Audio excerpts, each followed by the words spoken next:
Hey YouTube, let's talk designated target. So designated target, what we have here is I have one target fairly close, 7-ish, 5-ish yards, somewhere in there. The rest of the targets I have kind of scattered around the area. What we're looking to do is I have one target with a blue piece of tape. As I've referenced in my other videos, a blue piece of tape is your aiming reference to start out. Get rid of it later on to help really drive that vision focus. For this drill though, I got rid of it on all of them and we're only keeping it on the target because that's going to be my designated target. What that means is I have my closer target here, which is going to be kind of my faster shooting.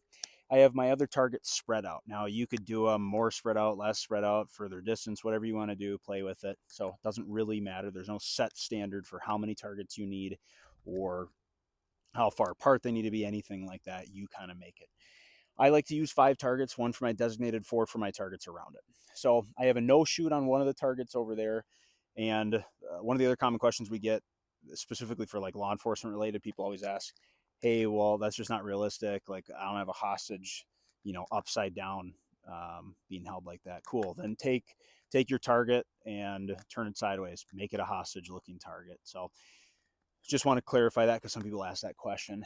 What we're looking to do is we're going to start with 2 rounds on our designated target. Then we're going to switch to a new target, do 2 rounds, come back to the designated target, do 2, go to a new target, do 2, back to the designated, new target, back to designated, last target, back to the designated target. Okay.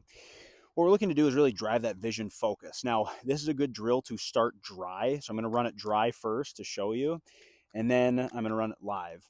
You can also do this with 1 round each, which I like as well. But I also have another drill, the multi-target drill with 1 round. So 1 round multi-target drill is another good one for that specifically, and it's sort of similar to this. But I'll run it dry, and then we'll run it live, and you'll see the difference in it. So what we're looking, like I said, to do is really drive that vision piece. So if I start dry, I'm just going up, looking at my targets.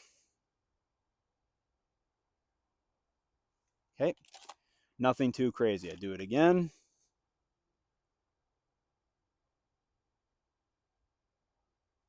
Okay, nothing too crazy.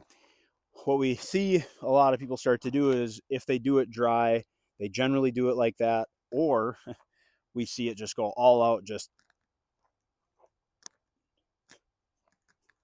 okay. They just throw the gun around. We don't want to see that.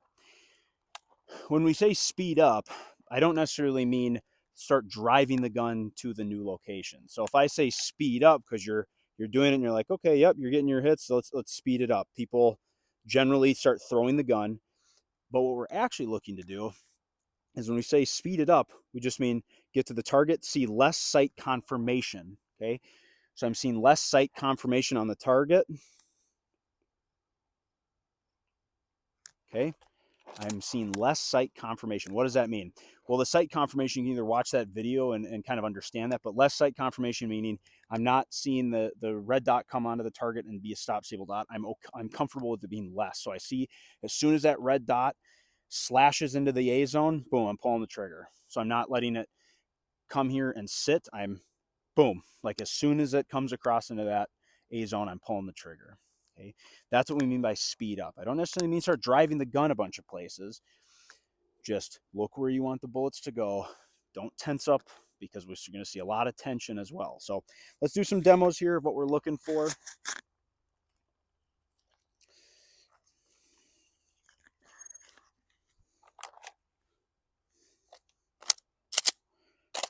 All right.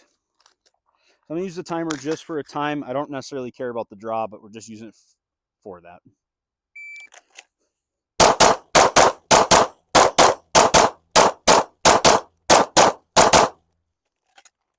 Okay, so we see here on the close target, I was going a little bit, engaging it a little bit faster. I look over, I come back, okay. What we generally see, what people start to go wrong, is they start to drive the gun. So we generally see this. Oh, change out magazines here.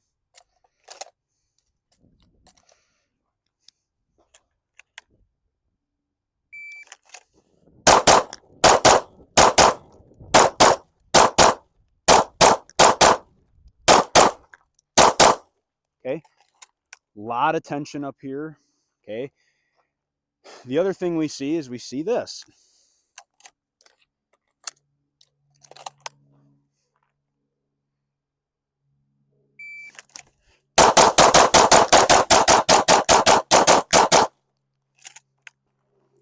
Okay, we see that. A lot of tension and just start throwing the rounds everywhere. Okay, I can't be as accountable for my hits. I started to drag a lot of hits off on the right targets, well out of the A zone into the C's and D's because I'm just seeing the slash. Okay, I'm just throwing the gun and influencing it a lot to get there because I want it to be fast. And that looks great and all, but then we're not actually seeing what we're supposed to see and not driving with our eyes. We're just throwing the gun around and hoping that, oh, my eyes, I think, are there. Yep, looks good. I'm just going to start pulling the trigger as fast as I can. So give this a try once again. This is called the designated target drill. You can do this as many rounds as you'd like on the designated target. You could do it with a piece of steel as your designated target, but give it a try. Really focus that vision piece and driving the eyes. Obviously, if you add a no shoot target over there or a smaller target, you're going to have to go slower and probably see that bouncing ball versus at like the closer targets, we're seeing that red smash. All right, so give it a try. Let me know what you think.